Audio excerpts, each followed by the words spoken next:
Hello, আসসালামু আলাইকুম। আমি মোহাম্মদ মাহমুদুল হাসান মুন্না। আমি আছি আল্ট্রা ইঞ্জিনিয়ারিং গাজীপুর ব্রাঞ্চে। এখন আমরা যে বিষয়টা নিয়ে আলোচনা করব, একটা পিএলসির মাধ্যমে মোটর কন্ট্রোলিং।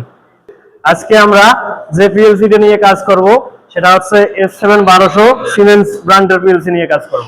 সিপিইউ হচ্ছে 1215C ডিসি ডিসি ডিসি। এখানে আমরা আরো ব্যবহার করেছি 3টা রিলে এবং 3টি ম্যাগনেটিক কন্ডাক্টর। আমরা আগে থেকে হার্ডওয়্যার কানেকশন এবং পিএলসি প্রোগ্রামটা দিয়ে রাখছি। এখন আমরা মোটরটা অন করে দেখাবো। এটা প্রথমেই 10 সেকেন্ড স্টারে ঘুরবে।